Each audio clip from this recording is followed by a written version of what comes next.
All day in paradise, folks, but don't forget to buckle up out there in Radioland. Remember, good driver, good. Not a safe driver. He's a good driver, good driver, good.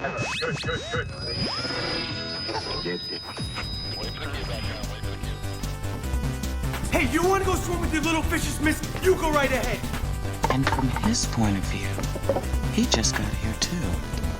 And the next thing you know, it's 2 miles under the desert, the essential component of a death machine. Do you know how to get out of here? I need to find my ship to get off this planet. Fuck you, shithead, fuckface, fuckhead. It's an animal thing. Hello, and welcome to the Untitled Sci-Fi Show with me, Rob. And me, Tom, the man who still accidentally calls it the Untitled Trek Show. Did you? When did you last do that? Just a minute ago in my head. Oh, okay. I also can't seem to speak today. Sorry. You just said I can't. Unless I I just just misheard you. You mean that? You okay? I might be stroking out at this point. No, I'm okay. Yeah, we're surrounded by animals again. We're back in Casadel Sci-Fi Show. We are. And it's like I'm Snow White walking into the forest and all the animals come out and I'm singing and they come and join me. It's like, oh, hello, everyone. Would you like to give us a rendition of how that would sound? Du hast nicht. Wasn't what I was expecting, but I like it. Enter authorization code. Much delayed, but still here. Guess the intro. Obviously, we didn't have it on the last episode because we went to the cinema. We did go to the cinema, and I still really love Hail Mary, and I still want to go and see it again. Yeah, it's really good. I've been trying to get some other people to go, but I can't convince anyone. A lot of people are a bit like, I don't know. You're a knob. You need to go and see a rock shove food in its, what we assume is its mouth, but fist itself, basically. Yeah, my dad would call it its contractile vacuole, is what my dad would call it. Ooh, look at him with the posh words. I know, right? I don't know if he ever uses that term correctly. It's something to do with cells. Anyway, I'm on my wrong notepad. I'm not on my guess the intro notepad. Would you, Cat, stop, get off. You're drooling all over the screen and now I can't press buttons. Hang on. Right, okay. Do you remember? Right, now I'm going to have to find that clip. Yeah, you are going to have to find that one, especially seeing I've stopped using it. Any of them at all? Do you remember what they were? Are you just going to guess them? I've got the list. Oh, wicked. Right, I always make a list of the answers I make. Access denied. Access denied. Access denied. Maintenance line. Access granted.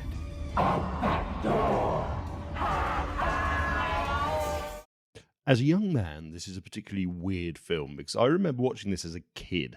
Mm-hmm. And it's like, what the fuck I've never seen it. I love it. I love it, Mm. but it's like, what the fuck is going on? Why am I watching this? I feel kind of adult watching this. Ooh la la. Oh, why is he taking his top off? Oh, why has he become what I would then discover would be attempting to be sexy? It's Lawnmower Man. Yeah, but for a long period of time, I thought the Hellraiser picture was Lawnmower Man. I'd never, because I hadn't seen either of them. Mm-hmm. I would see Hellraiser as being Lawnmower, and they were in my head. They were taking up the same space when obviously they're not the same.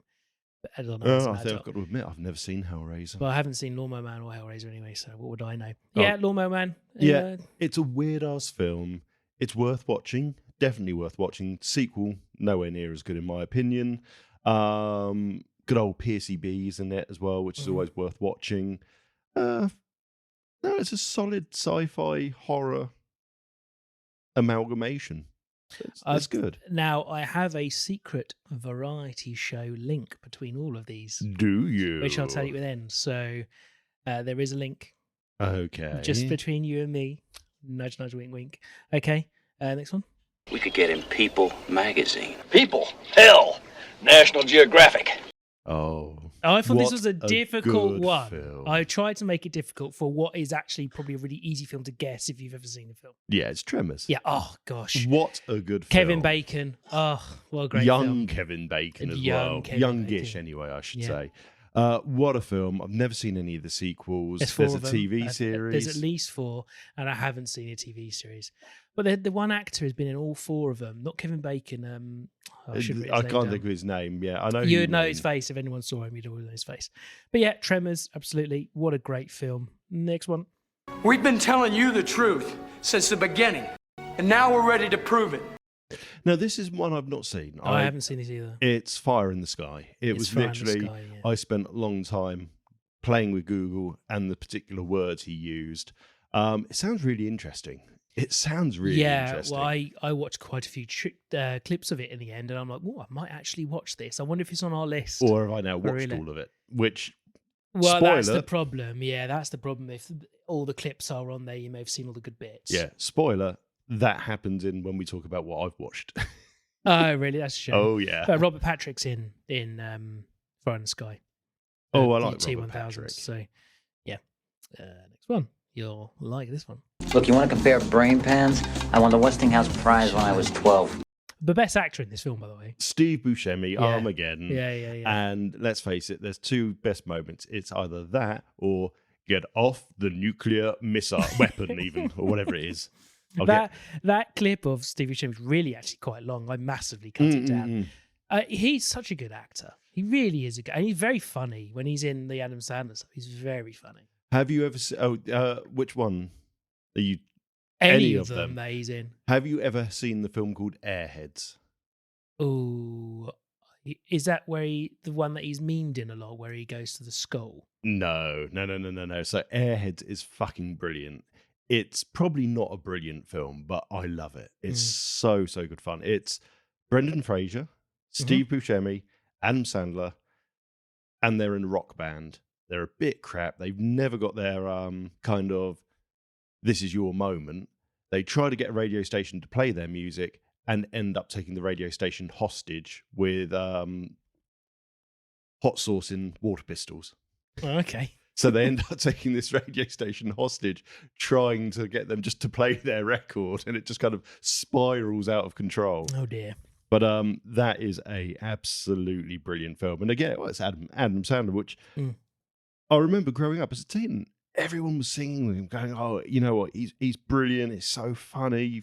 All of these things. I never really liked him, but having grown up and kind of got older and watched more of the films, oh, so many I love. Waterboy, 50 First Dates, Happy Gilmore. I'd never seen until I went to San Francisco, and I love them.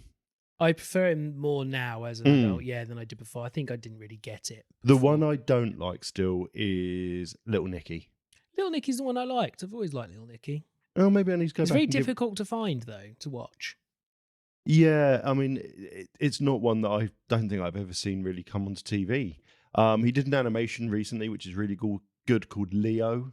Yeah, I tried to get the boy to watch that. It's really good. Where he's an old lizard. Yeah, in a school. Yeah, it was really good. And of course, The Wedding Singer.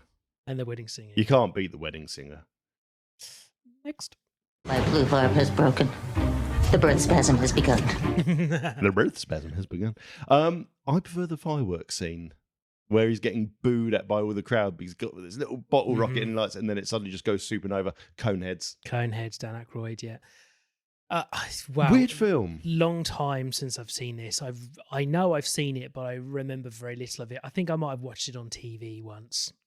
Right. Okay. It was a long time ago. It came out in 93. So.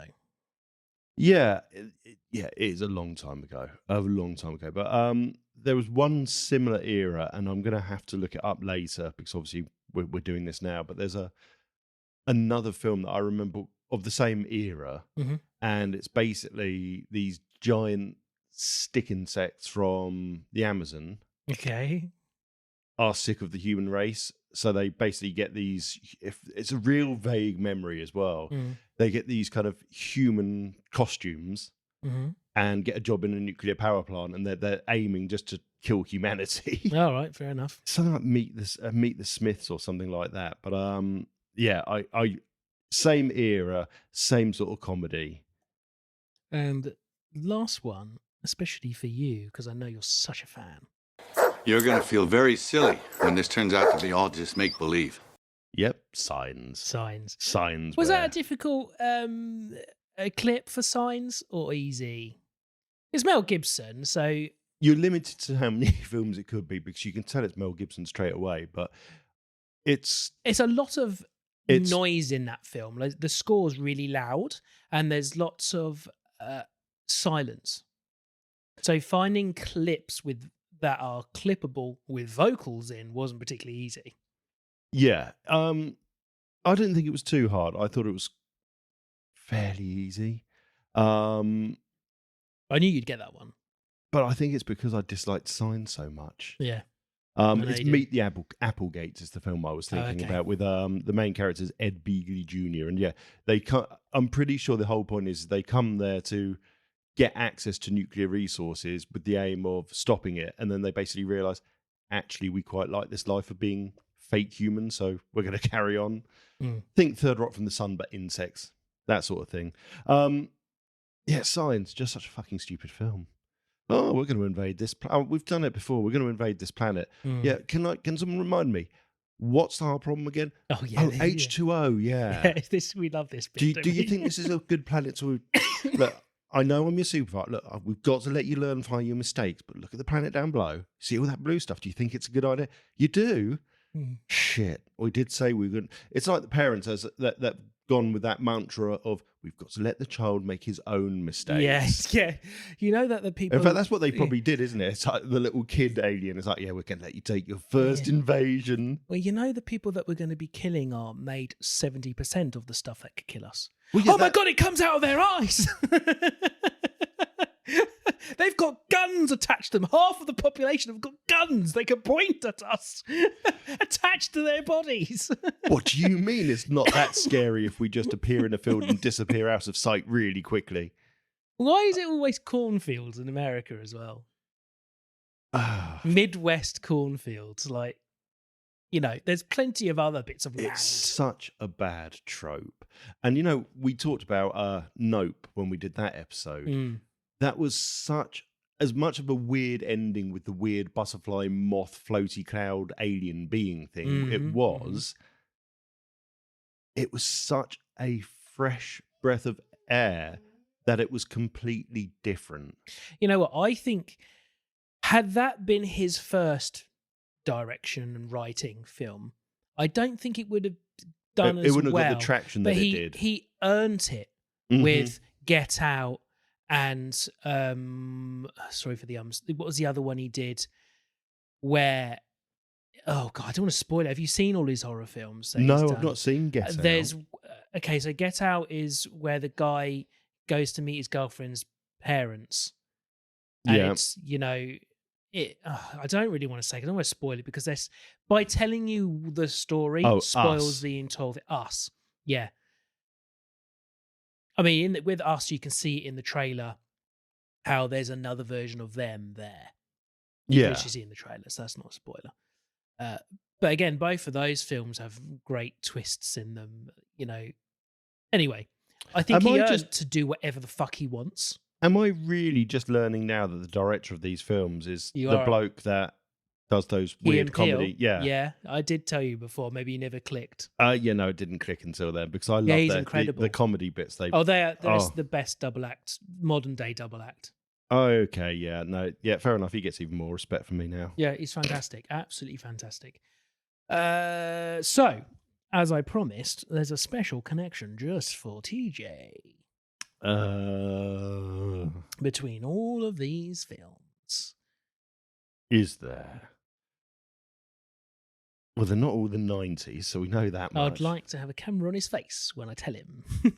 Okay, go on. They are all a variety show 90s. Lawnmower Man 92, Tremors 90, Fire in the Sky 93, Armageddon 98, Coneheads 93, Signs 2002. You're a prick. I knew it. I knew it was coming. That's not the 90s. That's variety not the 90s. Show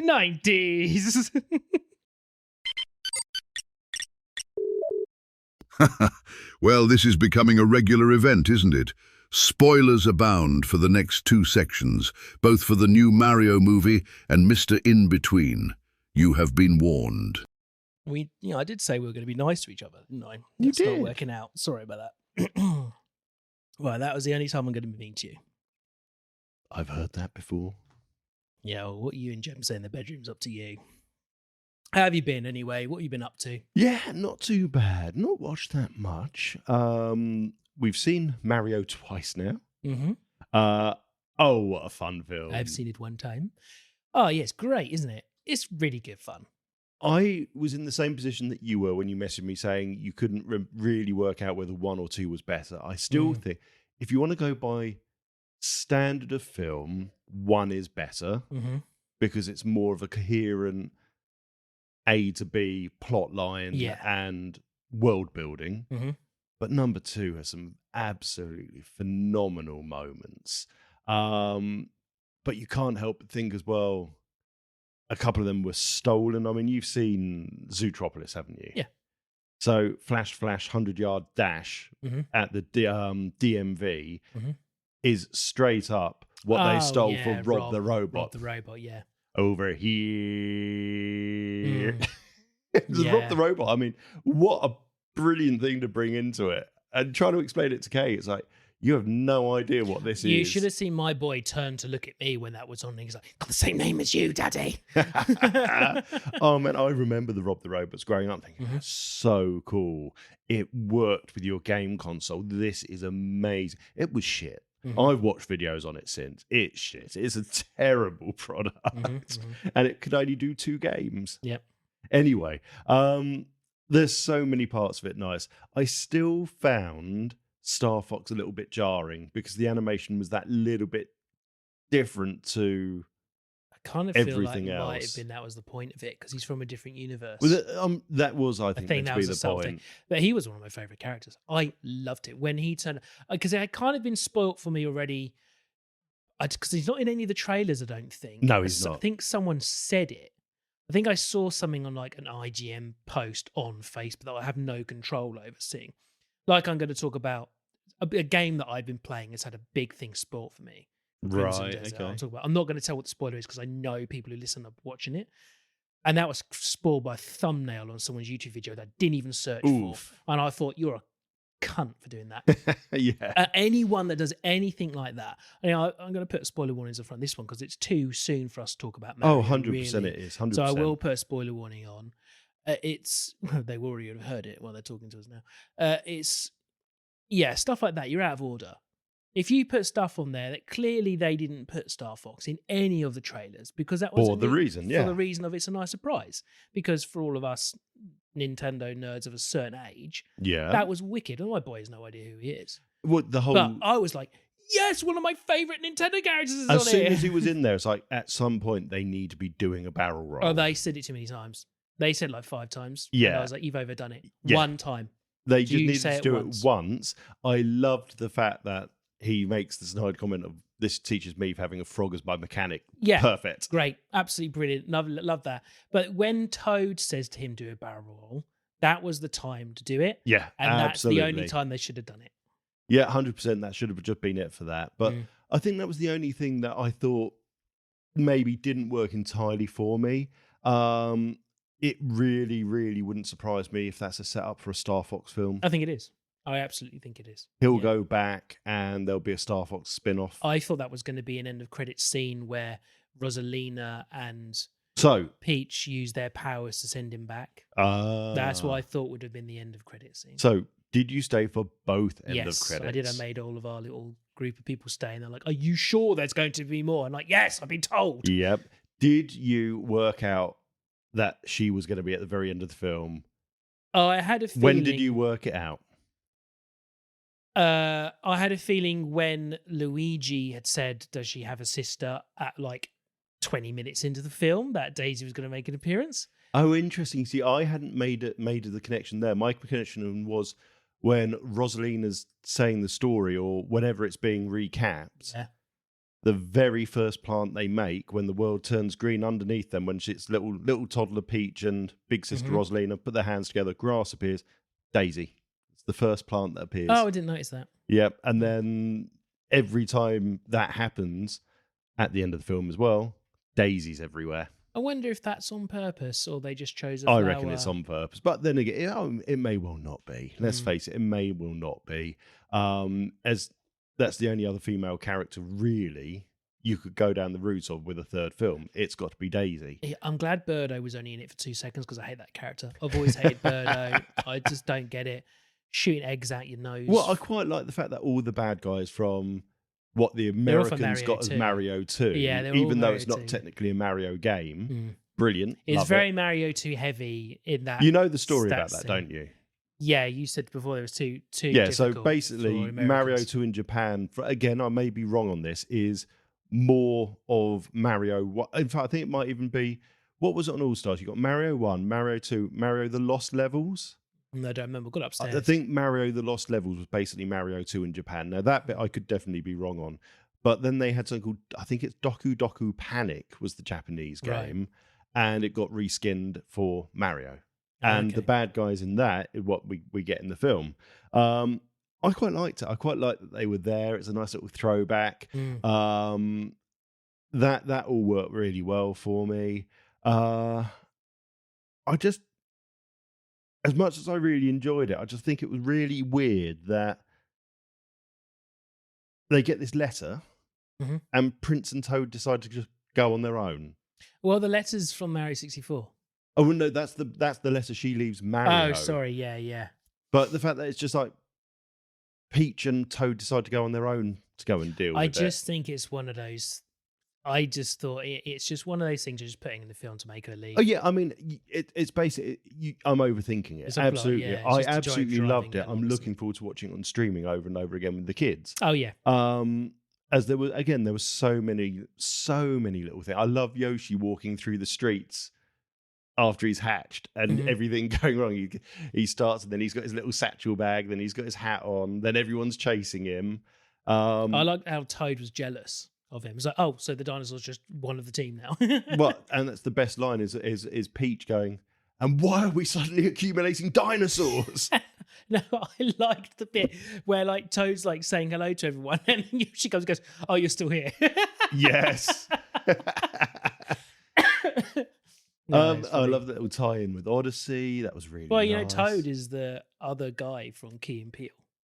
Yes. Yeah. Just to tie that into other stuff. But yeah, I love the fact that it tied into Odyssey and all of that with the upside. All of that they was do. brilliant. I think they've done a great job at making. I do harp on about this a bit, even though I'm a chauvinist. I do harp on about it. They make the women in it brilliant.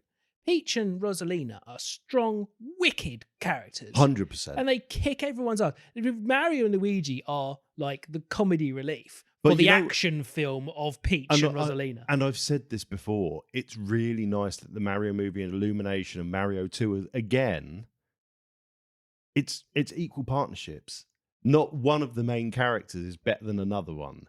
And we're not just getting, oh, it's girl power. No, because you've got Mario, Luigi, and that's all been done well as well. They're all a perfect mix. One can't exist without the other in the film, and it just works. There's no trying to virtual signal or whatever else anyone or appease anyone. It's just they are all friends and they all work together to get this working, and it's brilliant. And I love the fact that they used all the real kind of power-ups.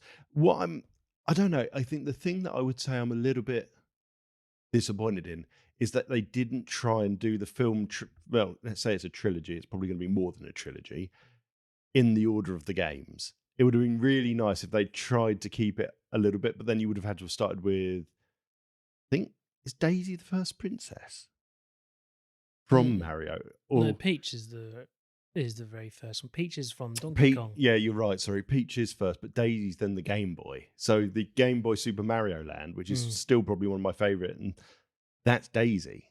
Well, this and one, the whole joke of she's in another castle, I really hope comes up in the third one. And again, you get that little throwback with Bowser on the bridge. Yeah. But so there's lots of little tie-in. I'd like to see a little bit more. It's like in the third one, I'd love it to turn out that we get to see maybe some Mario 64 paintings that, oh, we didn't tell you this, Mario, but if you jump through the painting, you end up going there. Yeah, because Mario 1 was very much standard. This is your basic entry. Everyone knows who these characters are. You've all played Mario 1 and you all played Mario 64. So this is it. This is the current gen Mario stuff that you're all going to know. Mario 2 was very much, we're chucking in Mario Galaxy, because it's named after it. We're chucking in the most recent Switch one, the upside down pyramid place. Odyssey, we've got Game Boy We've in got there. Sunshine in here. Yeah. Which all those weird little guys, I don't know what they're called. from the Sunshine one. Yeah, because no one played Sunshine. Yeah, we've got the Mario 2 characters. I think it was way. I'm not going to say the word niche because I don't think anything with Mario is niche, but certainly you needed to actually have played some of the games to know who some of these. As I'm saying, Birdo, again, a character I don't like. People aren't going to know who that is. They're not going to know who that is. You see, as the Gem frog guy, people aren't going to recognize that guy. People aren't going to recognize any of those baddies, I don't think, in that casino. Well, they would if they've played Mario 2. So but if they've played Mario specifically. Literally recognised all of them and then said to me, who the hell's Star Fox? Well, it's a really difficult level to tread, isn't it? It's what do you do? Well, I mean, for people who don't know, Gem is obsessed with Mario games, so she is going to know. But I think a lot of those characters, the normal person isn't necessarily. Sorry, not Gem. I'm not saying you're not normal, but you know what I mean. You're not normal. They wouldn't know Straight a lot out, of those characters. No, I agree. Miranda didn't know who a lot of them were, as far as I'm aware, and she has played a lot of Mario. But I don't think it really destroyed them. No, I don't think it made a single fucking difference whatsoever. And the point is, I guess there are so many more games for them to kind of tap in from Mario for this third one with Daisy. So you've still got, again, a lot of Super Mario Land in there. You've got Super Mario Land 2, 6 Golden Coins, which is the second Game Boy game. You've got the whole Wario stuff.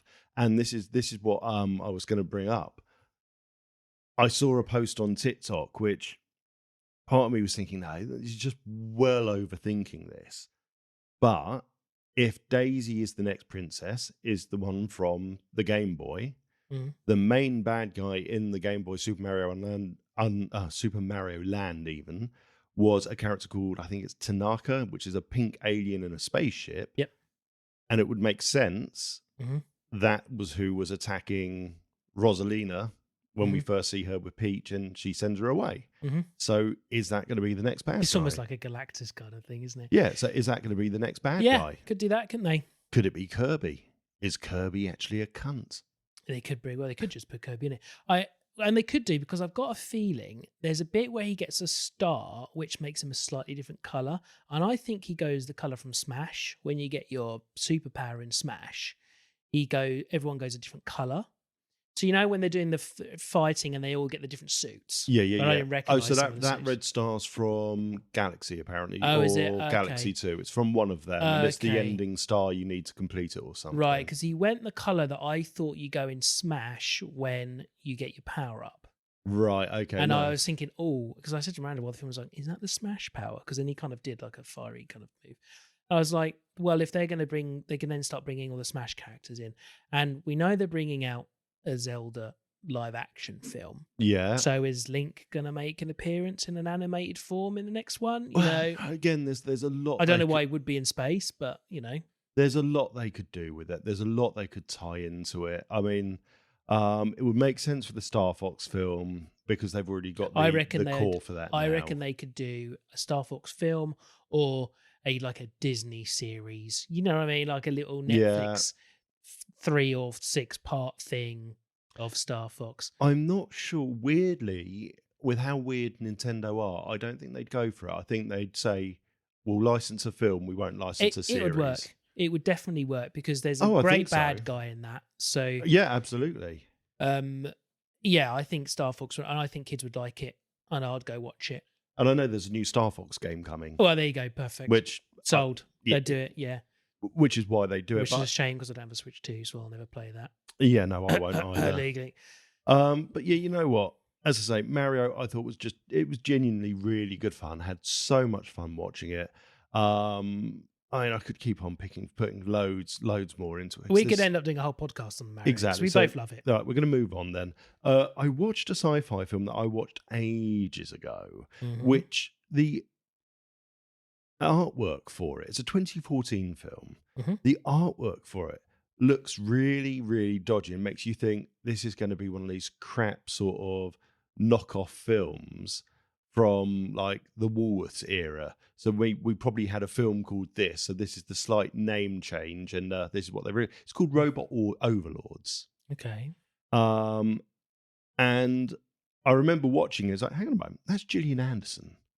Right, so this isn't a knockoff film then, because then Ben Kingsley I just say turns she's up. gorgeous, by the way. She is gorgeous. I was watching something with her being interviewed with my old man last weekend. And I said to him, like, as she gets older, she doesn't barely age, if at all, and she's just getting more attractive the older she gets. I don't know how old she must be in her 60s now. Must be. I don't know. Or for late 50s. She's beautiful. But anyway, sorry, everyone.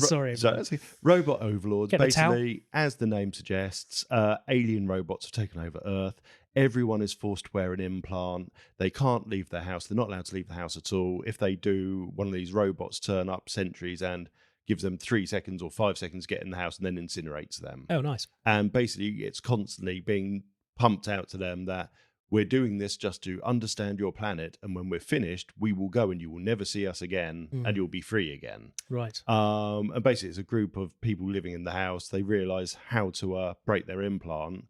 They get this little bit of freedom, and they start untangling it all a little bit more. It's surprisingly good for a film that I randomly kind of came across and thought, I might as well give it a try. Really good. Really good. Well worth watching. Excuse me, cat. You're getting attacked. Oh, I know. I'm getting a lovely lick and then a proper attack. So there was that. Now, I said earlier, we talk about, I watched something because I watched the clips and then realised you actually watched all of it. Black Mirror, the episode called Plaything from season 7, which is, what's his face from Doctor Who? Oh, he has the app. I started watching the computer game because I had an app isn't on the a phone game that you can use. Yeah. Oh no. You're thinking there was. I'm thinking of Capaldi. Yeah, Capaldi, where he's got the little alien game thing that. Yeah, that's an actual app on your phone. Oh, is there an app? Yeah, for it? yeah. There's a game you can download. Yeah, I had it thinking I was going. Yeah, and I never actually even started it because I started the episode, got 10 minutes in, and I stopped watching it. Oh, really? I really enjoyed it. But the problem is I watched it because I'd seen the clips constantly on TikTok. And I realised I've actually seen 90% of this through TikTok. I think I would like Black Mirror. Just I've never really got into it. I didn't get into it. The Star Trek episode knockoff they did are the two things that I've watched and went, I really enjoyed these. But anything else, I have knock your bottle over. I have not enjoyed. I've just thought I can't get into it. But no, Plaything, really solid, pardon me, episode. Really dark, really unsatisfactory ending though. No, that's a shame. So you just yeah. I mean, I was warning him off air that the cat's gonna knock his bottle over. He just moved it, then knocked over himself. God damn it. So yeah, really disappointing ending on it. If you're never going to watch it, basically it's this whole story of Capaldi as a young lad reviewing a game that's not a game. Turns out to be life in digital form. He then starts taking LSD to understand them. Well, inadvertently, he starts understanding them. Yep. Starts going a bit mad. Finally gets arrested on purpose because the Throng now need... Sorry, I gapped there. My throat got really dry. The Throng need more hardware than he can actually do anymore. And he basically cons them into giving him pen and paper, scans a QR code that he's managed to draw. That takes over, and then you get the idea that the world basically becomes taken over by the Throng. I just wanted it to carry on and give us an explanation what came next. Yeah. It had done such a good job at telling the story. Anyway, so yeah, that was that. And me and Kev started watching Star Trek Academy. Okay. We started watching it, and I thought, no, we'll finish episode 1 if she asks to. And it's been about a month, and then he said, "Oh well, can we finish that spaceship show?" Okay. So we watched it, and I said, "Oh, I'll turn it off now." It's like, "No, I want the next episode." And we went through the next episode, and like, right, should we turn it off now?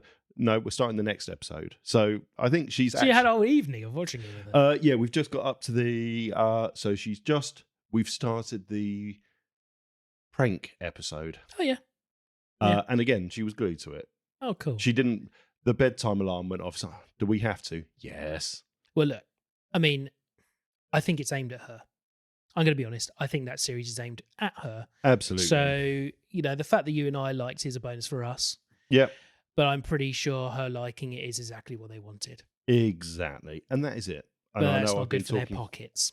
No. So. It's just disappointing, Paramount. Disappointing. Yeah, the thing is, I've heard that they recorded both seasons at the same time. Really? So they've already got them. They're just kind of editing them ready to send them out. Oh. Which is probably why they're not too fussed about cancelling it so early, because they just don't need to start production on the third series because they've already actually recorded the 1 and 2. It's as we predicted. You and I predicted 2 seasons, with the last season of this one finishing, and then there's going to be I've seen rumours of who's the guy who is the captain in Enterprise. Oh, Archer. Coming back for his own one called Star Trek. Is it it's not Legacy? Is it just something like Starfleet or something? Some weird name. Yeah, like, not Union, but you know what I mean. Basically, it's him as the admiral and in charge of Starfleet, and continuing on Earth and what Starfleet was doing once he returned. That's the aim, from what I understand. Now, would that be the same era as Strange New Worlds? How far between Strange New Worlds and Enterprise? No, technically, his lifetime. It's no. So that's a great question, because Archer's the captain of the Enterprise. Exactly. Who's the next captain after Archer? Because if it's Pike, then yes, it is. I'm pretty sure it goes Archer, Pike, Kirk. We're going to look it up. I am going to look it up. Should I pause while we look it up? Captains of the Enterprise. Let me pause. Yes. So, ignoring what appear to be real people, which will be the real Enterprises, I guess. Archer, followed by Captain Robert April.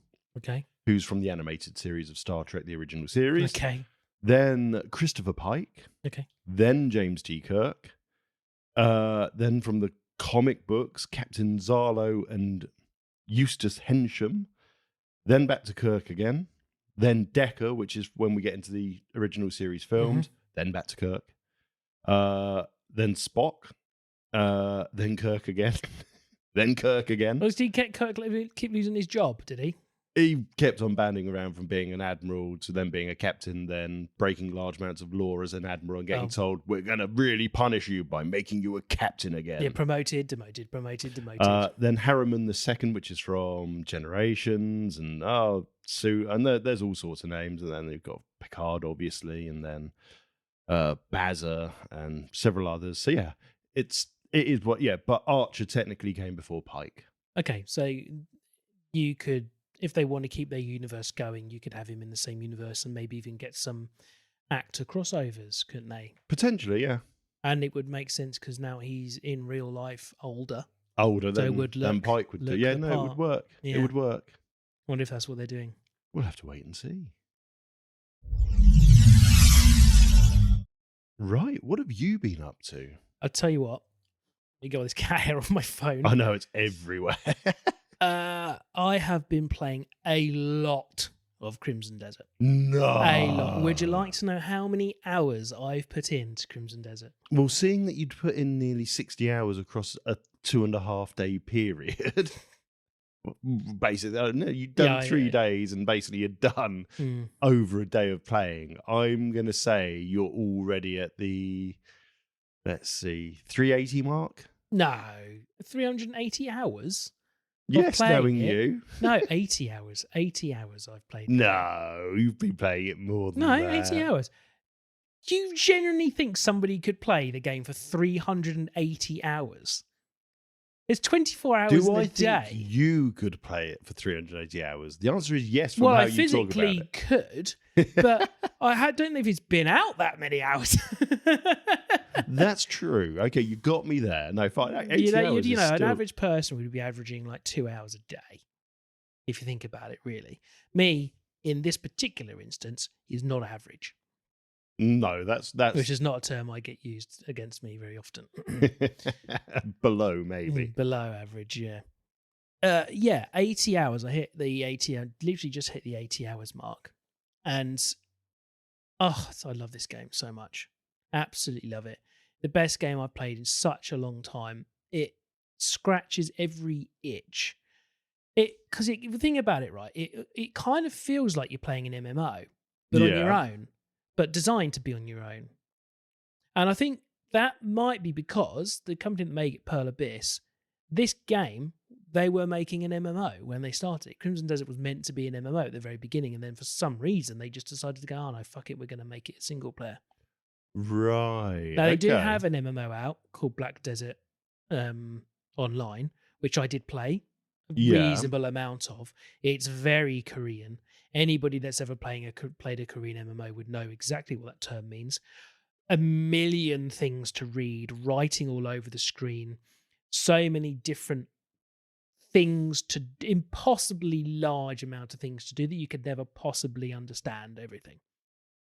And that's what Black Desert Online was, or is, because it's, still play it every now and again because it's a really nice, pretty game and the combat's nice. It's a weird one though, Black Desert Online, because you don't really, you make a character, but like if you want to be a particular character, you can only be a woman with massive tits. You're going to be this character, you can only be this big burly man. You can't just be what you want, looking like what you want. It's very much like, this is your character.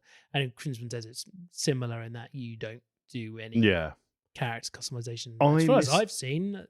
I miss the days of early 2000s to mid 2000s EA when they gave you the proper EA character builder. Tiger Woods was great. You want a freak with 6 foot legs, a 2 foot torso, a giant head, and little short arms.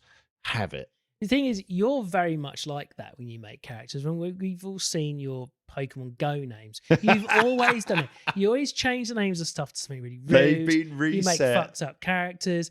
I'm the polar opposite of that. I spend a long time on them, like crafting what I want my character to look like, as cool or as looking. I might latch on to wanting it to look like a particular character in something or whatever. Yeah. Or try and get it to look like me, for example. The last one, I'm known for it. Mark would be like, how many times have you restarted because you're not happy with the colour of your hair? You know what I mean? I'm very much like that. And a lot of the time I prefer games when you can't edit your character. Yes. Because I can just get into the fucking Or you're game. limited. Arc is a prime example. You're so limited to what you can choose on that. Yeah. So you're happy with what you end up with. Yeah. Whereas the old EA crazy, I could have just spent an hour making weird characters and having fun with it. And you could you could make it look really close to how you used to look. That original Tiger Woods stuff they did was fucking brilliant. Wasn't Tiger Woods the one that you could upload a photo? That was far later. So I'm talking Xbox and then Xbox 360 just about era. But I'm talking the original Xbox era. So 2000 onwards. It was brilliant. Then they started playing around with it, and then all of a sudden it's like you can have 6 head types, and if you choose that particular head type, then you're going to be limited to what other options you can select. It's like, why not just leave it open? You had a brilliant system, just leave it alone. So the thing about Crimson Desert, right? So just imagine an open world RPG. Imagine that's what it is. It's not. Imagine that's what it is. That's how you can imagine what that would look like. But the scale of it, like, have you ever played Red Dead Redemption 2? Yes, okay. And I'm still pissed off, and I gave up on it because I just did not have the patience to get out of the snow. Yeah, you got to get past that. So that world map is huge. You played Skyrim? Yeah. That world map is huge. Both of those together are dwarfed by this. Are about half the size. So those two together.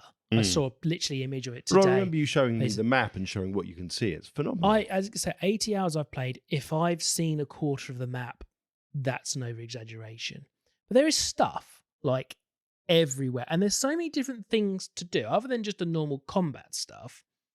You've got, like, a whole trading mechanic where you can build a wagon and go start trading between different colonies. You got these little factions that have bases, and you got to kind of take down the morale, and the morale comes back up and you've got to take them out. You've got farming, you've got raising animals, you've got discovering hidden items, you've got peddling stolen goods, you've got a whole incredibly difficult, I like to call it Mensa puzzle madness in the sky, which is fucking, I've had to look up how to do some of them because they're so fucking difficult. Of this whole islands that float in the sky linked together. So each one is a huge puzzle that you've got to solve using all of the physics stuff. And some of them you can't solve unless you found a particular item, which could be anywhere in the fucking world. Yeah. Anywhere. Absolutely anywhere. Oh my God, what else is there? Fuck. There are multiple characters you can use. They're kind of, a bit annoying because I've been wanting to play as one of the other characters just to play around with her, but she's gone off on a mission. You want to play around with her? Yeah. She's gone off on a mission, so I can't use her. And she's been off on a mission for the last 40 hours of my gameplay. So she ain't coming back, mate. She went out to buy milk and she's not coming back. My dad! Because I'm not progressing the story. Because I don't want to, because of all of the side missions I've got to do. I'll tell you what's happened. She's gone out and she's found a chunky cat with a hat on. That's it. She's gone. Oh, yeah. And you can get dogs and cats and they collect things for you. And I've got my cat is in steel plate armor with a Puss in Boots hat on. He can't move. Rob puts him on the floor. Just splayed out on the ground. Its limbs are out to the sides. And then, you can make friends with any NPC and they'll give you stuff. Or shop assistants, you can make friends with them. You make 100% friends with them. Then they give you discounts and give you other items. And you can learn recipes and you can do the other thing. Oh, they let you use their nectar card. What a good friend. Yeah, they do. You can get the nectar card points with them. It's just insane how much there is to do in it. So it is a sandbox world, essentially. And I'm completely hooked on it. It's all I want to do.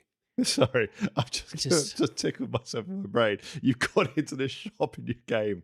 Yeah. And I'll borrow your nectar card again, thanks. Next day you go in. It's like, hey, Rob, you borrowed my nectar card for the discounts the other day. I had 1,000 nectar points on there and there's only 800. You didn't spend any, did you? Shit, he's on to me. Yeah. Stab. Stab. Friendship 0. What else is going on? Yeah, they've got that added different mounts now. So not just horses, you can ride on bears and all kinds of stuff. It's just there's so much to do.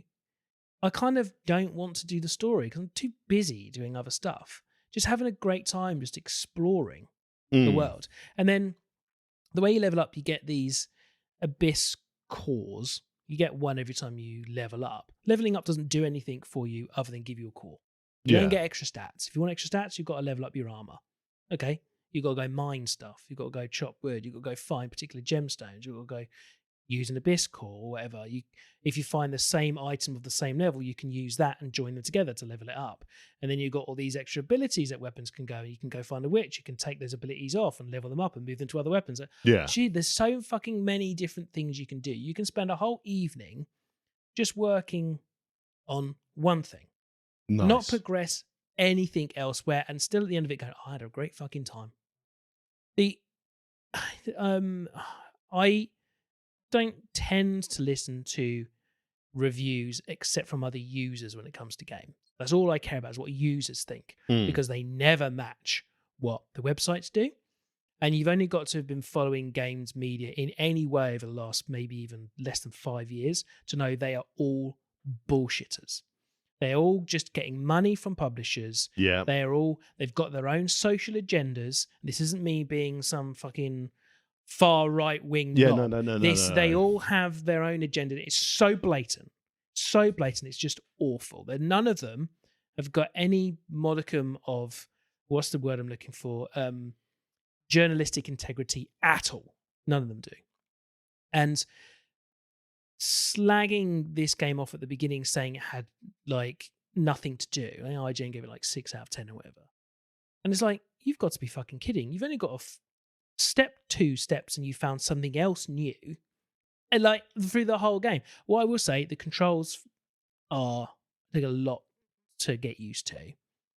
The very beginning of the game, now they've updated it. The very next day they did a massive update. Literally next day. And then there's been an update every 3 or 4 days, adding loads of new stuff.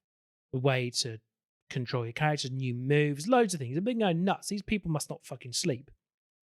They must have like 2 dev teams that work on it. Well, one's asleep, the other one's working. It keeps running out. And I understand how they do it, but yeah, and you've only got to look at what the critics said, what all the users have said, the fact they've sold like 5 million copies of it. You know, I think the main factor that stopped people playing it is those original reviews, and also it's expensive, £70. Yeah, for consoles, and I think I paid $59 is what I paid on Steam, I think. Yeah, that's what put me off it. I mean, I know I've always said I'm much more a gun sort of game person rather than a adventure style. I did quite like the idea of giving this a try, but it's prohibitively expensive. We're in a family account. You can just play my version of it. Except when you're playing. Yeah, but if you're playing on your lunch break because you work from home, you can have an hour playing it because I'll be at work. Yeah, true. I don't think I'm that interested in it. It's fine, and I will probably give it a try at some point. If we hadn't got that, I do feel it's prohibitively expensive. And I think it is too. I have definitely got my money's worth. I haven't played a game which is what you want. This long since the last time I was playing Final Fantasy. Well, I was quickly typing that one into the Xbox app because they've put Copilot in the Xbox app now, so you can ask it questions about your profile. I've played Goat Simulator allegedly for 98 hours. Jesus, so you're beating me on that than what I played on Crimson Desert. Yeah, but I've had Goat Simulator 3 since it came out, which was like 2 years ago. Yeah. But the vast majority of playing has been with T, so... Yeah, you're bored of it. Oh my God, yeah. He's given up on it, thank God. Okay. No, it does sound amazing. It really does sound amazing. So I would like to see where it goes, because I think my kind of worry is, like you said, it's this open world thing. Will that get boring, or will you need it to start throwing in some decent missions that aren't just go to this, collect it, bring it back, or go to this, find a prisoner, bring him back, without accidentally throwing yourself off a horse and then throw him by mistake. So let me try and think what missions there are.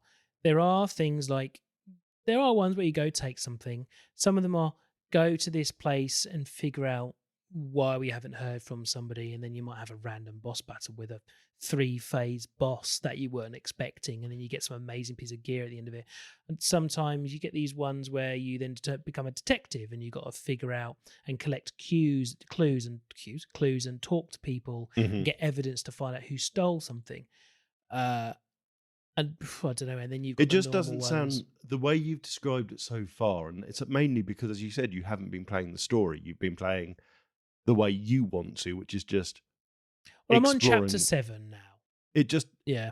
I don't feel like you've satisfactorily told me what the story is and what the conclusion to that story could be. Because, as I said, don't put your brain in it being an RPG. Yeah. The story is there, and I think that is what everyone's critique on it is that the story is really something else that's just happening, and this is a sandbox game, and you've got to be okay with that. Fine. And okay. I don't want to talk about the main story while we're recording because, for example, I know James plays this and he listens to this, so I wouldn't want to root for, because he's on chapter 4 and I'm on chapter 7. So I'll tell you off air, because there's some great things that have happened in the story. I just did a really cool bit in it, but I don't want to ruin it. Well, that's it. My I guess I'd say my thoughts are always: is there going to be a conclusion to the game? Am I going to get to the end of it like Dead Space and feel that was a good game, and I feel really happy with that ending? I don't think you'll get that with this. I think what's going to happen to me is I'm going to get to a point where I'm going to go, okay, I'm going to finish the story now. And I am very much a person who, when I finish the story, I don't tend to go and do more stuff. Yeah. Even when the world has got loads more things to do, I kind of, something changes in my head, and now I'm like, oh yeah, but you're ready to move on, basically. The lore in my head is now like, well, he's done it, so why would I now go and do all these other things? But basically treat it, you treat it very much like you've lost someone. Let's say someone dies, you go through your process of, in someone dying, you go through all the grief process. You then finally come to terms with it and you move on. Yeah. You do the same with the game. you play through it, you do the bits you really want to, you then start thinking there's got to be something more. You complete the story, and it's like that's my conclusion. That's me. I can now move on. I'm free. Yeah, I never thought in a million years I'd be 80 hours into it. No. I can't see myself doing another 80 hours because, Windrose has come out as well, if you remember that pirate game I spoke about. And I have found that I've been wanting to also play that. So the fact that I'm already in my head thinking, there's other games that are out that I really want to play. Well, there's also something there's 2 streamings that I want us to do. There's one specky game that I want us to stream, which I think you'll want to play with me and do. But then I also feel like we really let people down by not streaming us playing Police Simulator. Oh, God, us playing fucking Police Simulator. Jesus, that was interesting times. There's been updates for that, I know, and that's what I'm thinking. Maybe we should do. Maybe we should download the updates. I think we should absolutely stream that. There's a highway mode. Maybe we should buy the highway. They've one. got the highway now. Yeah, why don't we buy the highway one and then both play it for the first time on stream together? And maybe not randomly shoot your gun in public like I did, not even aiming at someone, and somehow still hit someone and have it tell your shift's over, come back tomorrow. What, mortally wounding a member of public? Yeah, you just warrants an end of the day early, does it? You get to go home early. You've got to get your kids up to shoot someone. Other than that, sorry, I have gone on quite a bit there. I've been watching something as well. Mr. Inbetween. Yes, you messaged me about this, and funny enough, Hulu/Disney Plus kind of thing. Yeah, and weirdly, I watched it a couple of years ago when it first kind of came to Disney Plus, and again because I'd seen clips of it. I saw some clips on TikTok. Yeah, I saw some clips of season 3 on TikTok, and I was like, "Oh, this looks interesting." It's set in Australia. He's a character from a film. I wonder if it's just an Australian film. So he's a character from a film. I don't know if it's the same actor. And they've just made a series of that character. He is a hitman bodyguard for a strip club. Kind of, I can't really tell if he works for the strip club or if he's just, self-contracting himself there as like protection for the place. But yeah, he's a hitman, and it's following his life of not just being a hitman, but of being a dude, a single parent with anger issues. Yeah. And it's very good. There's a couple of episodes that have been rough because of the stuff that's in the episode. The one, what were the 2? One where a guy had lost his daughter years ago. Yeah. Years and years ago, and wanted to figure out. So he went to them, and it's rather than being asked to just kill a bad guy, it was actually, no, I need you to find out this. We think this is the guy that took my daughter 16 years ago, whatever. I'm dying. Can you find out? And he finds out. And the other one was the one I just watched, which I found very difficult, but I was on in the background while I was working. I had to stop and finish the episode because I know I've got to get through this. He's out with his daughter and his niece. Not really his niece, but Yeah. And she gets kidnapped. Yes. And that episode is brutal. Like, have you watched that one? Yeah. And when he storms into the bloke's house, where's the kids, mate? Oh, I don't know what you're talking about. Where's the kids? Oh, well, when going to that guy's and he starts shotgunning everything. Yeah, he'd gone to the wrong fucking person. Yeah. Yeah, so if you remember the story, that guy is the brother of somebody who tried to kill him. And he thought that guy was trying to get to him.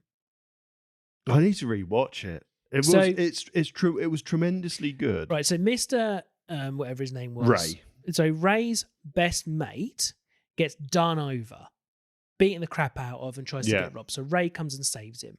And then they go, and he's like in a coma, basically. His best mate's in a coma. So Ray goes on a rampage, starts beating the living shit out of everybody that had any involvement. But it turns out they all worked for this guy, who happened to be a family member of the person who hires Ray to do the strip club stuff. Yeah. They have a meet. They don't get on very well. That guy then tries to kill Ray later on. Ray, being Ray, gets out of it, kills him, right? And then this other guy comes and threatens him. Well, this is that guy's brother. And he thinks, obviously, that guy's trying to get back at me now. So he goes to his house with a fucking shotgun. Yeah. just starts loading it into stuff, threatening the guy's mum and all kinds of stuff. That's and it turns yeah, out it's the wrong fucking They house. go up to the house, don't they? And he's Yeah. like, look, mate, Ray, you got to keep it. This is family, And yeah? he's like, yeah, It's fine. He goes, well... he's got a fucking shotgun. He's hiding a shotgun in a jacket. It's great. So it's based on a film from 2005 called The Magician, which was a media students film. I've just literally watched a very quiet clip of it, and Is it the it's same ropey. actor in there? Same actor. Okay. And It must have been popular. It must have to be turned into a TV series. And yeah, my favourite kind of bit of knowledge from this was that Ali, so the person that he's chatting up with, she's ambulance, wasn't she? Yeah. Yeah. Is played by an actor called Brooke Satchwell, who was my childhood crush from Neighbours, Anne Wilkinson. Yeah, I don't blame you. She's very pretty. Yeah, so the one where the kid gets kidnapped, turns out that she's like hidden in a wall, but in someone's basement, and then they eventually find her by going through their web of bad guys, and they get into the web of pedos and all kinds of stuff. Yeah, it's a brutal film. The best part of that is when should I tell him what he does to him? Is that too much of a spoiler? I guess. Have you seen the end of that episode? No. What Ray does to them? So his best mate, the one who was in a coma previously, is the one who finds the girl. Yeah.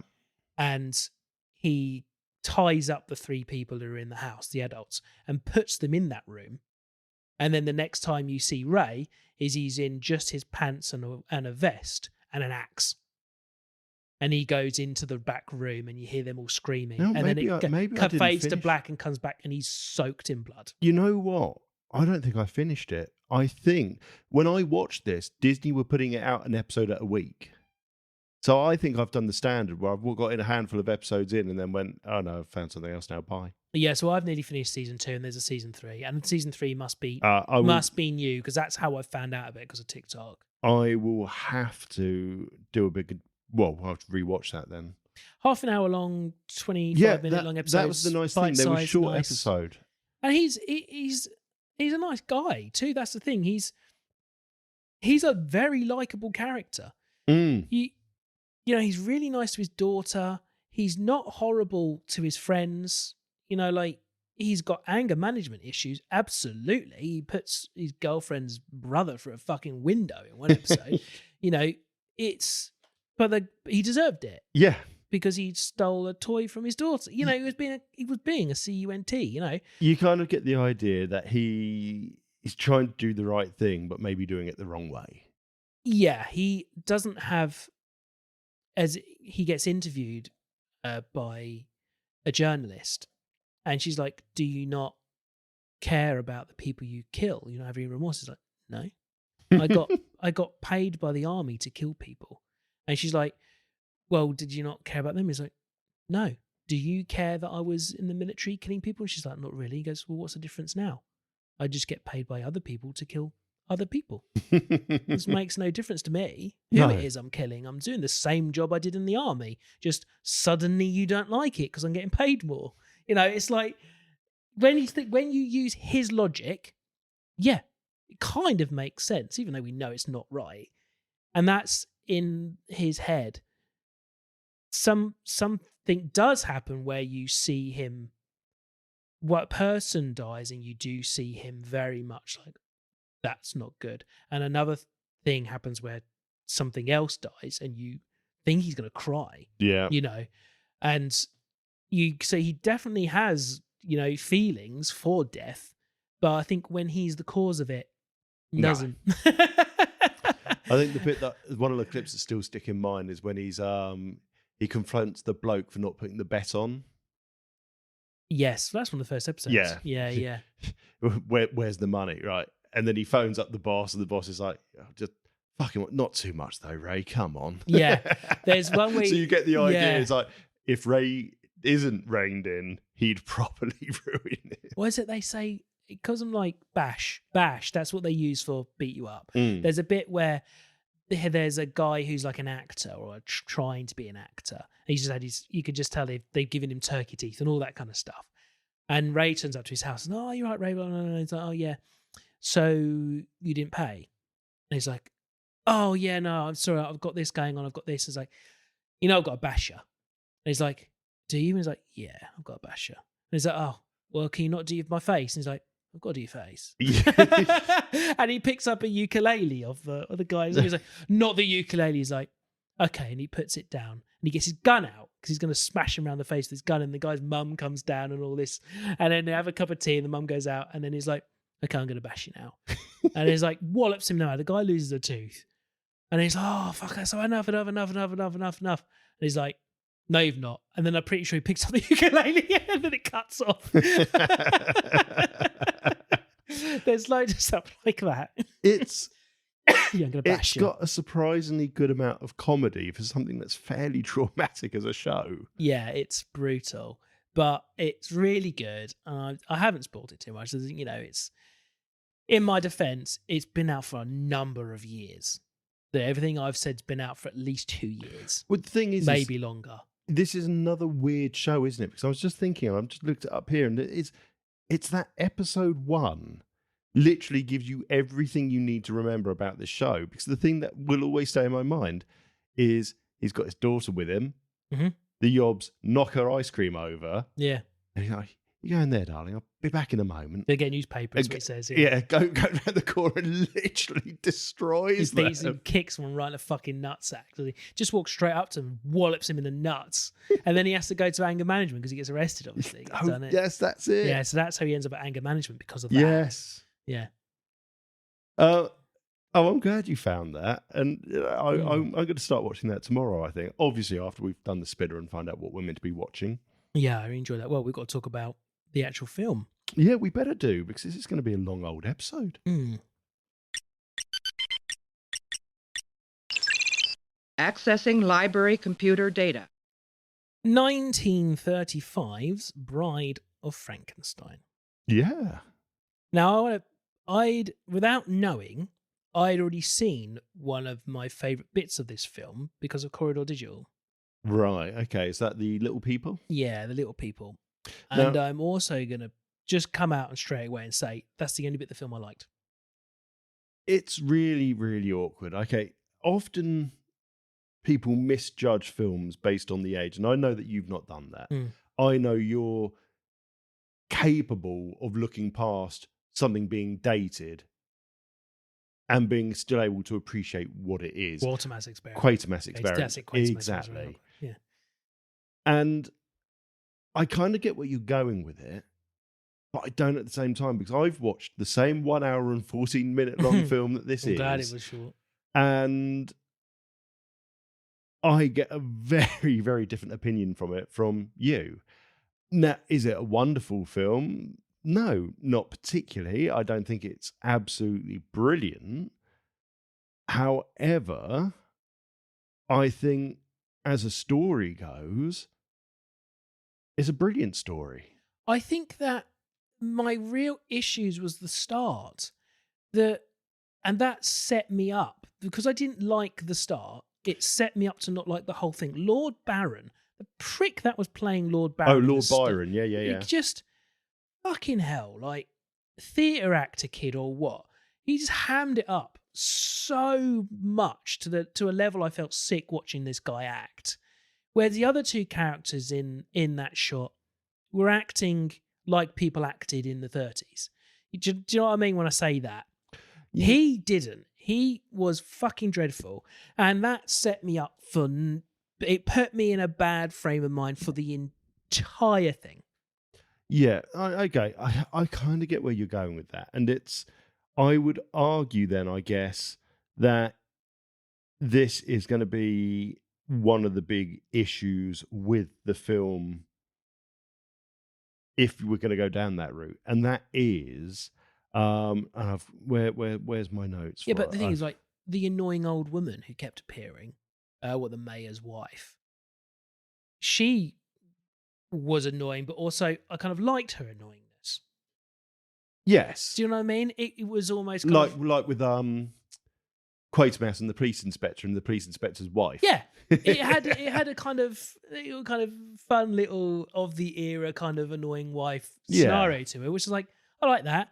Just, a lot of the time, I think these older films, the acting isn't a style I like. No, And I think that's what puts me off some of them. Okay, and I think the best way, the way I thought about what the notes here that I've got here, what it felt like to me is I'm not necessarily watching a film. I'm a member of the audience watching a stage show. Yeah, maybe I should have put that's yeah. It felt more, well, I guess the term's theatrical than cinema. And you think in kind of common film now, if you watch a film, you expect it to be like, oh my God, this is like real life. This is amazing. Whereas 1930s films Well, were it would have still all been on set, so it probably would have been a bit like a well, it would have been set, and it was still where do we go with this? People were looking at early cinema, and bear in mind, not long before this, it was silence film. And people went to the cinema to escape the real world. Yeah. So hammy theatrical performances was what people wanted. And theatre and that was the prime thing people went to see. Cinema was still new. Whereas now, theatre still exists. We still enjoy the theatre. It's overpriced and people have less access to it. A film is cheaper to go and see, and we expect more to escape our own world by watching something that's so real and so ingrained in the real world that we can lose ourselves in that instead. And I think that's where I can sometimes struggle with these older films, is because, yes, they are far more theatrical, and therefore theatre, unless you're watching something... I can't think of it. There was a theatre show about the Troubles in Ireland that I ended up seeing once with a group of people. That was acted to be like real life. Nothing was hammed up at all. But if you go and see something that's meant to be a comedy or fun or somewhere in between, you don't expect someone to come on and you look at them and go, oh, that person's happy. You expect them to come on and it's like, oh, I know they're happy because they've got a really giant smile on their face and they're really they're pushing the actual emotion and forcing it upon you. There's no cognitive requirement of me to know what's going on. And I feel, especially these 30s films, that's what you get. You get that theatre comes into it where, like you say, Gordon, whatever his name is that was playing Byron, hams it up. And I think it was just that is the era. This is what we think people need because we need to do it on stage. When we do it on stage, this is what we do. So obviously the translation of that has to be onto film. That's celluloid. Yeah, I get it. It's a personal preference. I get you. Yeah. I didn't like the beginning scene. I didn't feel it was really required. You didn't need someone being Mary Shelley saying, "Oh, well, that wasn't the end of the story." Yeah.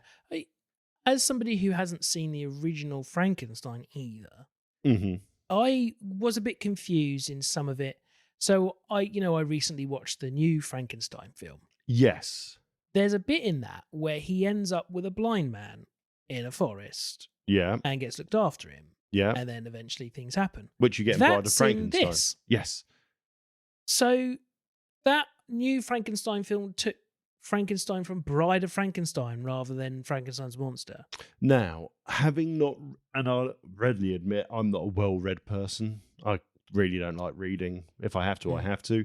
I listen to them. I've not read Frankenstein, so I don't know. Is the film Frankenstein only half the book? Yes, I don't know either. Are these two films an amalgamation of this single story? I couldn't honestly tell you. But it's interesting if that's not the case, what they would do there. So for people that are watching, people that are listening that haven't watched it, I very quickly noted this down, and then with a bit of AI help, have just kind of planned it out so it's easier for us to recap.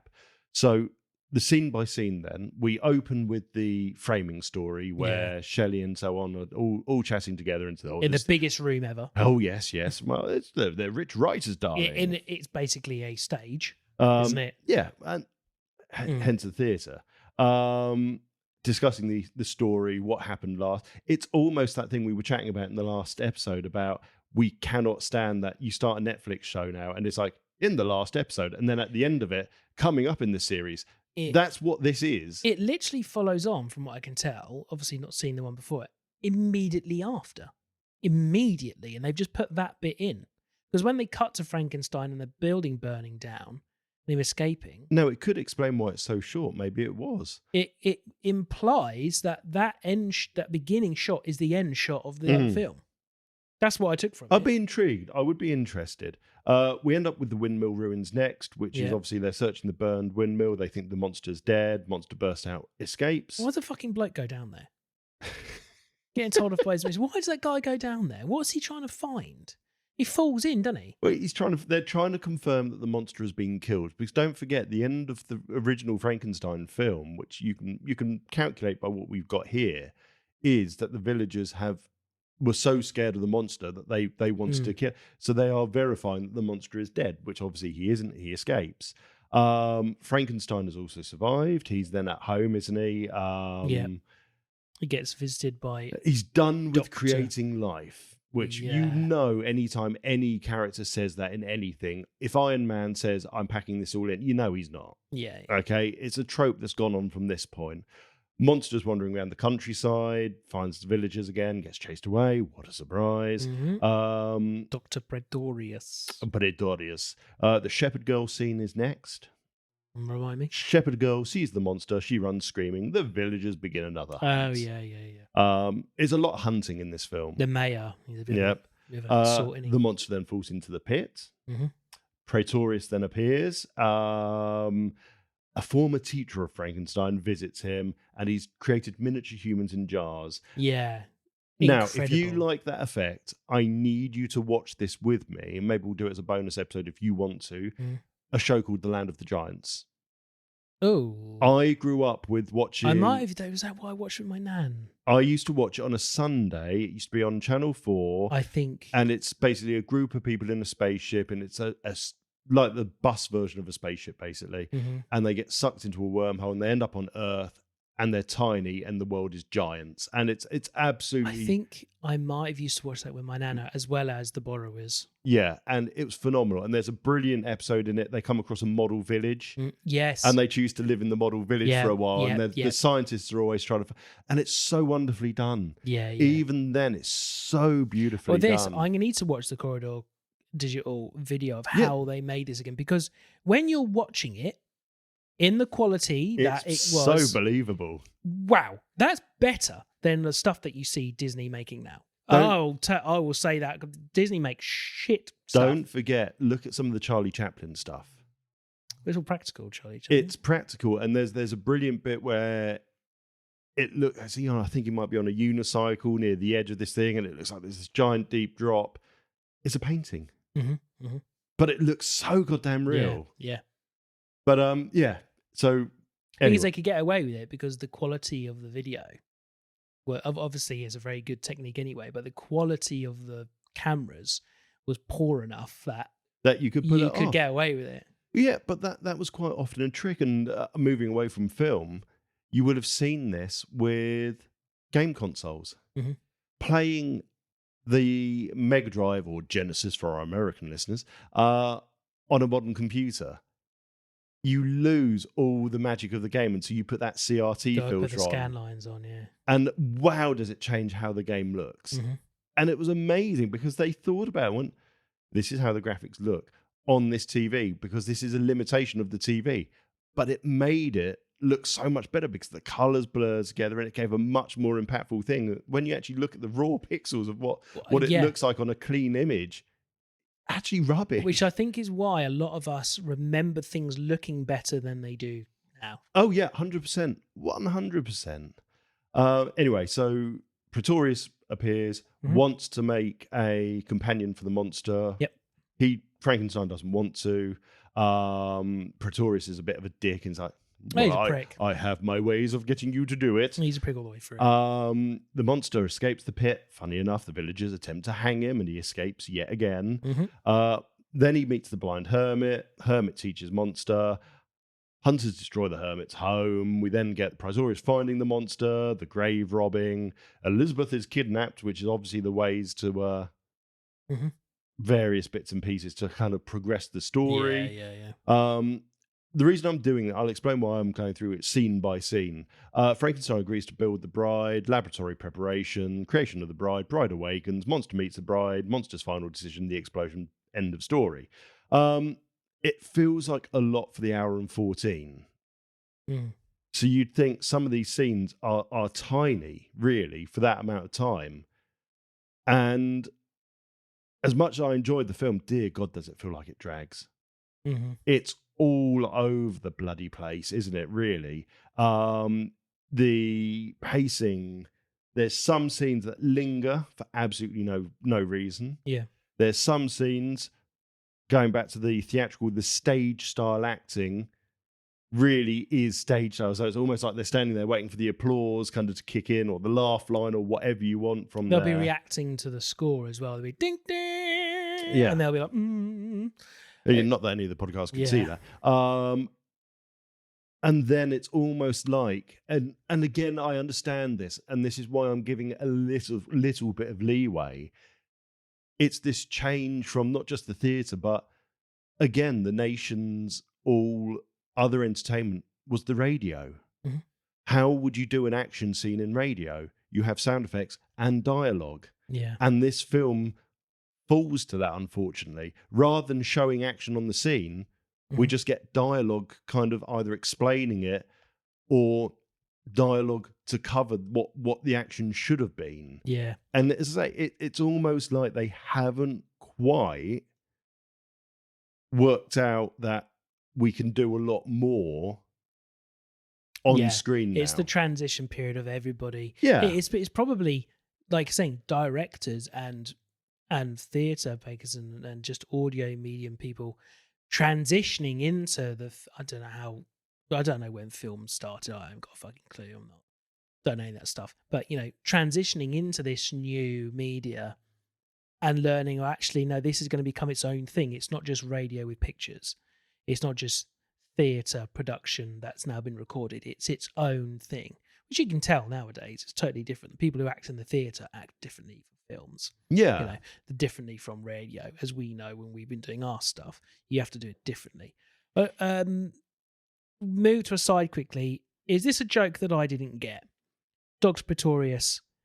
Originally he says gin is his only weakness. Later on he says cigars are his only weakness. Is there a joke there that I missed? I think it's basically suggesting he has a lot of weaknesses. Okay, right. Okay. Because if he's telling a joke, I didn't find it funny. I just didn't get it. Therein is the joke. Hang on, you said gin was your only weakness. Cigars. Well, gin, the thing is, the people in the scenes don't acknowledge it.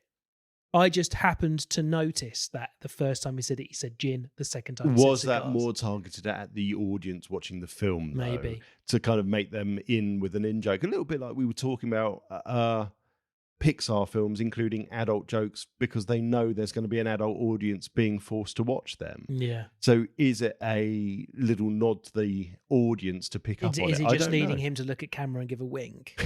Is that what it is? And I just needed that, maybe. But yeah, I mean, you've kind of said really everything about it that I can think of, because it was the hamminess.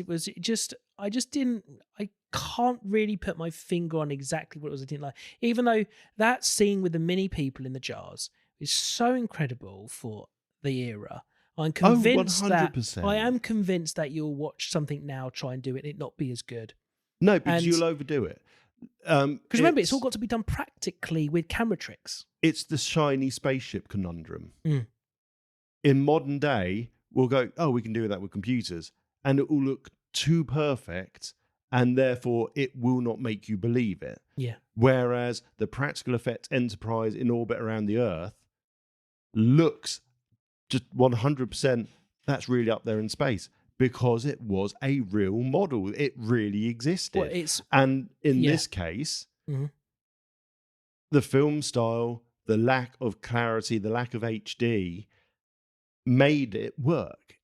And it's the same, slightly tangent here, the same reason why a lot of scenes in The Lord of the Rings work, because they're all practical. The height changes between like Gandalf and Frodo or Bilbo in that house. It's all practical. When you see what that set looked So like, it's forced perspective. Yeah. Which Elf is the prime example of that one. Yeah. Yeah. Exactly.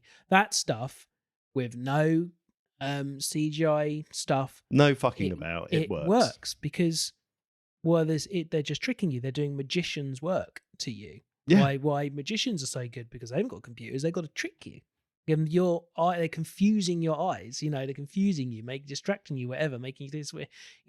And as I said, I'm going to watch that Corridor Digital thing. Maybe I'll try and remember to link it in the description for people to watch, because they do show you how they do it.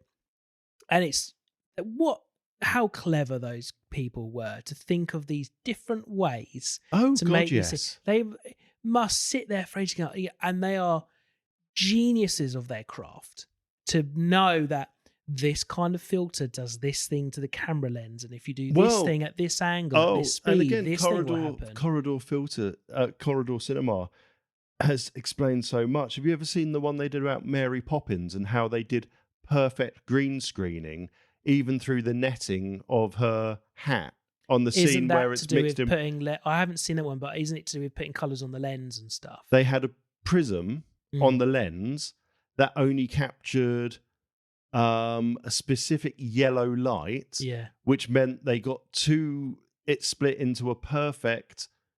Oh, is this for the comic book scenes with the penguins? That made a perfect mask that they could then use to do for the comic, which meant then that even the netting, which even in modern time green screen struggles with, looked perfect. Yeah. And it's phenomenal. And someone worked that one out.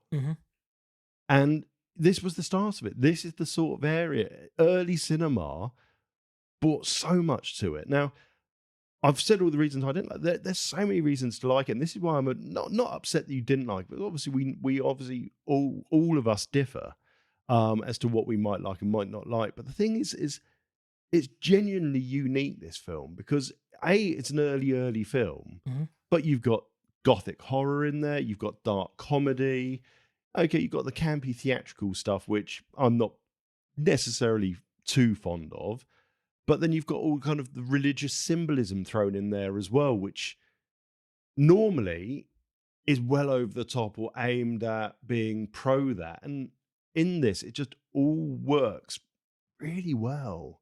It's all tied in quite nicely with the bits of comedy you do get from it feel like they were in the right spot. Whether it's the comedy's dated, I'm well aware of that, but it was all well thought out. It was put in the right places. It's just, I think it's just because of the early days of cinema and them not really knowing what to really expect and what to provide to people is what makes it struggle.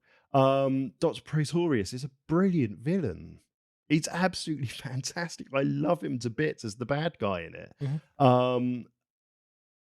And again, I think when doing kind of research for this, so many people whinging that you barely see the bride. For a film called The Bride of Frankenstein, if you take it at the literal meaning that this film's going to be about the Bride of Frankenstein, you're going to be very disappointed. Take The Bride of Frankenstein as almost like them choosing a different way of saying Frankenstein Part 2. Yeah. That's what they really mean by this. Yes, you get the bride and at the end of it. Now, the research behind it, and again, you've got to remember this is only really basic research, but allegedly, she was meant to be in it even less. Right. It was only towards it during the filming that it was shown that actually we feel like she should be revealed. We should have a little bit more. And I know she's still only a tiny part in it. But tell me this, because genuinely, if I'm wrong, I'll happily be happy for you to say I'm wrong, and I'll take that. But think of all the comic books, cartoon, any weird monster woman that ends up with hair slightly similar to Marge Simpson's or alike. They have based that look on the bride in this, Yeah, with the white no. lightning streak Yeah. in the hair. Yeah, You yeah, cannot yeah. tell me this must be Well, like that one Mortal of Kombat few character's the film same, yeah. characters that has Mhm. barely any screen time, but has influenced so Yeah. much across all of horror, whether it's cartoon, whether it's film, whether it's just dress styles for Halloween. Yeah, no, I get it. Absolutely. This was it District 9 where we're like we both kind of agreed on its individual parts, but when I put them together I liked it, and when you did, you didn't. Yeah, I think is this it. is just the opposite way around. Well, Yeah, I 100%. get there are loads of bits that are good and stuff, but altogether I didn't enjoy it. This is it. I enjoyed District 9, but the bits that I didn't like make me think it's not something I would really enjoy and watch over and over again, which Yeah. explains why I hadn't watched it for so long. And I get what you're saying, and I feel the same.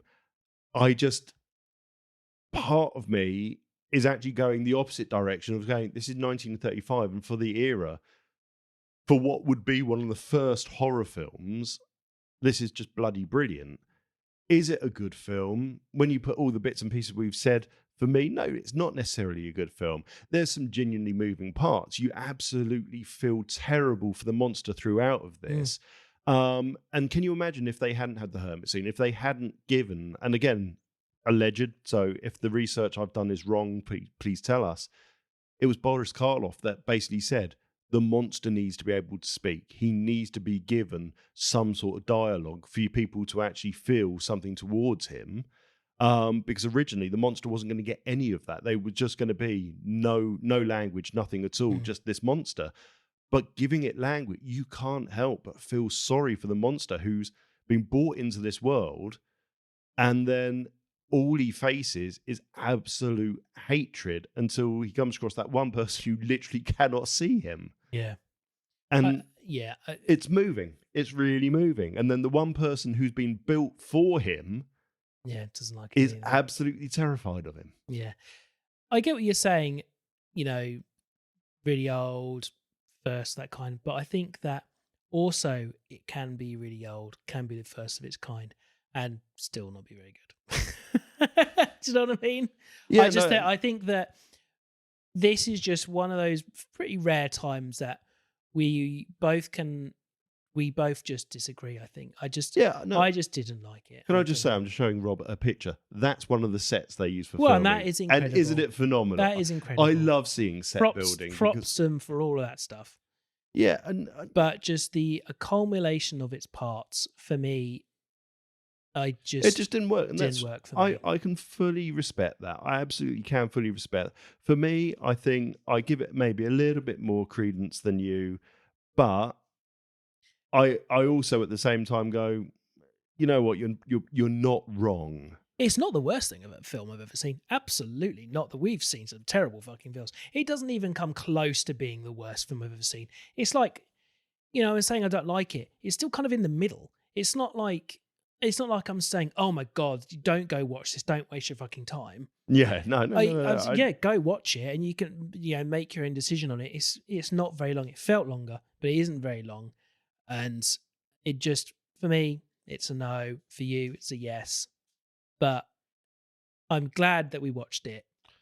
Oh, so I can say I've watched very it. much so. And as very, I said, I'm very really much glad so. that I completely forgot about that many people scene being from this, so I could enjoy it as a little pleasant surprise in the middle of all this stuff and see exactly how that shot fits into the rest of the film.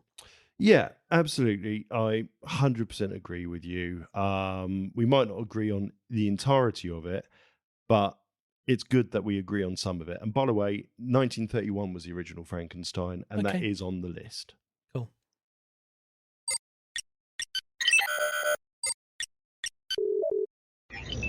Transfer complete. Sci-Fi Roulette. Woohoo! Spin that wheel. Spin the wheel, Tom. Oh, I would if I could. Hang on. Oh, there's no bloody sound again. After getting every time.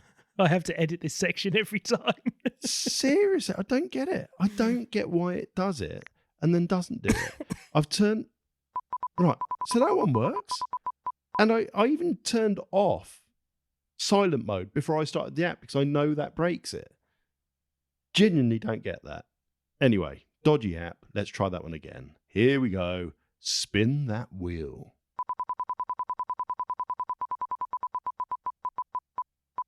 Oh. Little Frankenstein, is it? It's Star Trek. Oh, it's a Star Trek. Yeah. Star Trek 2, The Wrath of Khan, 1982. Wicked. Oh, it's a good one. It's a good one. I like this film. Now, I'm going to be that person who says, I like Wrath of Khan. I don't think it's the best one out of the original films. Everyone else thinks it is. It's not. What year? 1982. 82.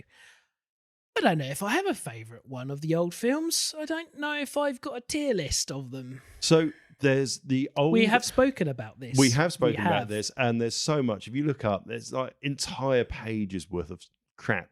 That it's all the odd number films are the bad films. Yeah, you've said this theory before. Which, in some ways, it's true.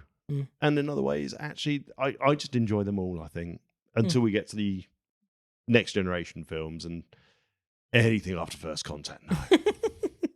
No. Which the fact is a that shame. you nearly destroyed Tom Hardy's career. It's a shame that they weren't the best, because I think that the series deserved better. Oh my God, the series definitely deserved something more than Picard fancying some alien woman on a planet who can slow down time so they can have a quick snog. Sorry, that is an awful film. Insurrection. One of the sorriest state of affairs of the kind of the way TVs and streaming is gone now is we will never see a 22 episode series of Star Trek again. No. Never. That's gone. Yep. 100%. Which is such a shame, because that's where the Star Wars, oh my gosh. That's where the Star Trek jank comes from. Oh, yeah. That's what we all love it for. Those filler episodes, of Geordie playing poker, just being a sex pest. I was going to say, when he's not being a sex pest, he's a chronic gam. Do you know what I mean? Or the episodes with Worf's son, which everyone hates, or Troy's mum. You won't get any of that now. Or if you do, there's like a 5-minute bit joke in a turbo lift. Yeah. It's that bit has the gone. only thing that genuinely did good service to that was the Lower Decks episode when they're being tested and Boimler is doing the Borg test over and over and over again. Yeah. That entire episode is perfect fan service to what you were just saying there about the jankiness of all of it. You won't get close any other time. It's just gone. 100% is gone. It's a shame. Maybe one day it'll come back. What could bring it back? What TV show, or does it not exist yet? Does the TV show not exist yet that could ever? You can't bring it back, because bringing it back suggests you're going to go back and look at something that already existed and try and re-bring it back. So let's say, Picard is a prime example. Picard was bringing back the next generation by slowly bringing it to that point that we get an awesome conclusion to Series 3 of pretty much the next generation crew for probably no more than 30 minutes all together on the fucking Enterprise. You know what should have done it? The Orville. The Orville should have done it. The Orville has. The Orville is phenomenal, and I'm sad that Seth MacFarlane has basically said, I'm pretty much done with it. But I think, again, I don't think that's his choice. If you read up and you look into it, it's basically he's been pressured into doing. I don't know if he wanted to abandon the project. It's more like, I've done what I wanted, but now I'm being pressured by the networks to carry it on. And that's when you start seeing things die. I mean, I never finished Strange New Worlds because, like Lower Decks, which I never finished, and no, this isn't just the ADHD thing. We haven't finished it's to do with there is an obvious change in writing and feeling from the actors because they know it's coming to an end and it shouldn't be. Yeah. Strange New Worlds? Yeah. You haven't finished Strange New Worlds? Nope. Oh, that's a shame because it's good. So Seth MacFarlane is producing, supposedly, Dungeon Crawler Carl series. His production company has taken Dungeon Crawler Carl is one of my favourite books. Oh, okay. It's The man's a legend. they call them lit RPGs, so a literature role playing game. The world is technically owned by an alien corporation, Right. and they've come to the time has come where they've come to claim the minerals of the planet. So all the buildings suddenly collapse and kill everyone, and anyone who wasn't in a building is alive, and stairwells appear on the whole planet, and if you walk down the stairwell you appear in a game. Oh, and every book is a different floor in the game, okay, that's cool. and you have like level up, and it's very, very good, very, very funny. It's what I went to London for recently for the book signing. Right, okay, So that I got makes to meet the sense. author and the audiobook voice actor, and got signatures and stuff. Awesome. And I've got the first book. So Dan got me the first book for my birthday, Yeah. and the author, he opened it up, and where it's called Dungeon Crawler Carl, he scribbled out Carl and wrote Rob. and Nice. then wrote stuff. Oh, he did that for everyone. I did it for everyone, but yeah, it's quite cool. But yeah. I don't think you can't say is it coming back, because, as I said, that's suggesting you're going to be looking at an older show and try and regenerate it. And I think Star Trek's had its time. I love Star Trek. I wish it hadn't had its time, but with how Paramount are treating it and how the current generation of people that watch new shows versus older people such as us, I don't think that anyone has the biscuits to do it. I agree, but also disagree. I just think that the people that are being hired to write stuff now are a lot younger, and the way that they write things are not what our generation typically enjoy. Or I've said it before, I don't come at me, don't give a fuck. There's a social agenda in a lot of shows right now which takes precedent over the actual quality or structure or feel of the actual show itself. No, you're right. Whether that's good or not, that's not for me to say on this podcast or not. I'll tell you privately. But I think that arguably, though, that's not the biggest problem. No. The biggest problem is these companies need to make money. They're not going to produce a show that isn't going to make them money. But they're not making money because of this other agenda that they've all got. The thing is, the shows that are making the money are the shows that they're making for the TikTok generation. Yeah. The shows that aren't making them money are the shows that the diehard fans are going, you need to give us more. And they're going, okay, well, we've got our TikTok generation writers. We'll get them to create it. And it's falling flat on its face. And that's why it's failing. That's why they're not making money off these. It's because they're putting, this is what you said, exactly what you said. They've got the wrong people doing the project. But they've basically gone, we've already got these people. They're making the successful shows for us because those shows are aimed at the TikTok generation. And they're new shows written from the beginning in that way, not trying to take the name of something else and use that as clout to bring it. Like, what's that film or TV series that's come out recently? Oh, shit. No, I've not seen Oh Shit. Yeah, no, I'm not going to remember it now. But it was an old film or an old TV show that was very popular, and they've taken the name of it, and apparently the show is nothing like what it was before. They've basically just taken the name to use that. It's a critique a lot of people use for the Ghostbusters, which actually I really like, with all the women in it. Yeah. That they wanted to make a different film, but they took Ghostbusters and made their film with Ghostbusters. I enjoyed that. I enjoyed it. My only criticism I would say on it would be that they could have, rather than just remake the first film, which is in effect what they did with this, and then change the ending slightly. Well, actually, if we're going to be fair, I would say Ghostbusters Answer the Call is an amalgamation of Ghostbusters 1 and 2. Yep. I would have liked them to have gone, okay, new story arc, following the women, and it's a franchise of Ghostbusters. And it's the same, it would then be the same, Ghostbusters 1 and 2 is canon to their story. And that they've taken over they've bought into a franchise of it, and it's their operations of where they are, and then stick with the same story that they did. Yeah. That I would have liked a little bit more.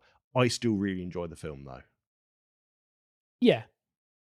It's just that little bit, that one thing that I would have liked them to have done. But I know what you're saying there. Yeah, I wish I could remember what it was. It's not Battlestar Galactica, no, is it? Because I know that was very different to what. It's like the tip of my tongue. It begins with M or something. It's like one word. Yeah, it will come to me in a dream one day.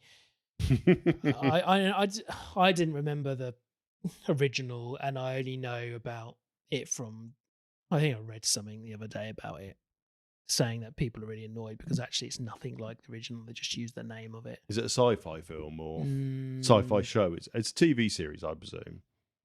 Right, we just paused then for quite a long time. I cannot find it. So, as I just said to TJ, I'm going to go to London tomorrow. It'll go past on the fucking side of a bus, and then I'll tell him. And then I'll write you in the description, or Valentino will insert it here. No, it didn't happen. Okay, right. Let's go. Wuthering Heights was the film, by the way. This drove Rob mad for days. Command functions are offline. Thank you, everyone, for listening. It's midnight. We need to go to bed. We do need to go to bed. I am very, very tired. Thank you for coming. And thank you all for listening. We have been Rob and Tom of the Untitled Sci-Fi Show, also of the Variety Show. We are two gentlemen, part of the indie podcast network named Studio Channel 84. We have other network shows called Lightly Used with Karen and Adam. We've got Who Takes Socks Off with Ross and Simon. And you can find all of our contact details and socials and all of their contact details and socials on channel84.co.uk. Follow us, like us, share us. Don't stalk us. Okay. Love you. Thank you very much. Love you. Bye. Bye. Maybe do stalk us. It's okay. It's okay. Shh, shh, shh. I'm naked. Me too. Woohoo! Thank you for listening to the Untitled Sci-Fi Show. This station is now shutting down and will be back in 2 weeks.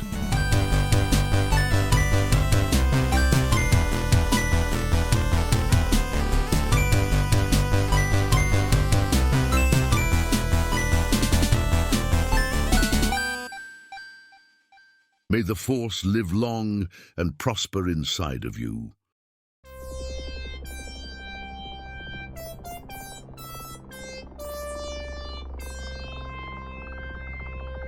This was a Studio Channel 84 network show. To find more, head over to channel84.co.uk now.